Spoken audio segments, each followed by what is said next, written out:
The dust in the Oakwood Public Library's archival room had a scent all its own. It wasn't the dry, dead dust of an attic, but something richer, a fragrance of decaying paper, old leather, and time itself. Elara Vance, head librarian, breathed it in like a fine wine. To her, it was the smell of order, of history, meticulously catalogued and preserved. Her current project, the digitization of the library's pre-1980 loan records, was a monumental task, but one she relished. She ran a gloved finger down the spidery cursive of a ledger from 1974, her eyes scanning the faded entries for Pride and Prejudice, The Hobbit, and The Godfather. Then, her finger stopped. The Atlas of Forgotten Places. Asterisk checked out. October 17, 1974. Due. November 14, 1974. Borrower. Arthur Lee. A small, neat line was drawn through the due date. No return stamp. No record of a fine.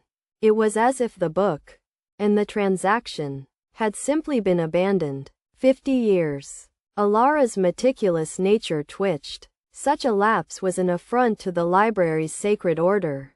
She stood, her chair scraping softly on the worn wooden floor, and made her way to the nonfiction travel section. The library was her cathedral, the towering oak shelves its pillars, the hushed silence its hymn. She found the A section for atlases. There was an atlas of ancient worlds, an atlas of the British Empire, but no atlas of forgotten places. The space on the shelf was a slim, dark gap, a missing tooth. Back at her modern terminal, she typed the title into the digital catalog. The entry popped up, sparse and unhelpful. Title: The Atlas of Forgotten Places. Asterisk. Author: anonymous. Asterisk. Publisher: N.A. Asterisk. Status: lost. Asterisk. Donor: Sterling Collection. Asterisk. A flicker of recognition. Mr. Alistair Sterling was the library's most generous, if elusive, benefactor, a man of old money and quiet influence. He occasionally donated rare and unique volumes from his personal collection.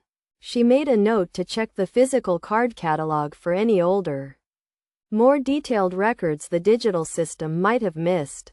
The main hall of the library was a grand, two-story space with a gilded, vaulted ceiling. Light streamed in through high, arched windows, illuminating motes of dust dancing in the air. The card catalog, a beautiful piece of furniture made of dark, polished mahogany with hundreds of small, brass-knobbed drawers, stood as a relic of a bygone era. Elara found the S drawer for Sterling Collection and pulled out a heavy, cream-colored card. It listed a dozen or so titles, all donated in the summer of 1973. Her eyes scanned the list. Asterisk. Folklore of the Scottish Moors. A treatise on subterranean rivers. The Atlas of Forgotten Places. Her breath caught. There, handwritten in the margin next to the atlas, in a script that was not her own, were three other names, each with a date. Elara Vance 1955. Asterisk. Thomas Reed 1932. Asterisk. Lillian Crowe 1910. Asterisk. Vance. Her own surname. A cold, inexplicable prickle ran down her spine. It was a coincidence, surely, a common enough name, but the dates, they spanned decades. And they were all written in the same, now familiar, spidery cursive as the 1974 ledger. Abandoning her task, she hurried back to the archival room. She pulled the 1955 ledger. Her hands trembled slightly as she turned the thick pages to October. There it was. Asterisk. The Atlas of Forgotten Places. Asterisk. Checked out by Elara Vance. Never returned. She found 1932. Thomas Reed. The same. 1910. Lillian Crowe. The same. 4 people. Over 64 years. All had checked out the same mysterious book, donated by the same mysterious man, and all had vanished from the library's records, and seemingly, from the world. Her heart hammered against her ribs.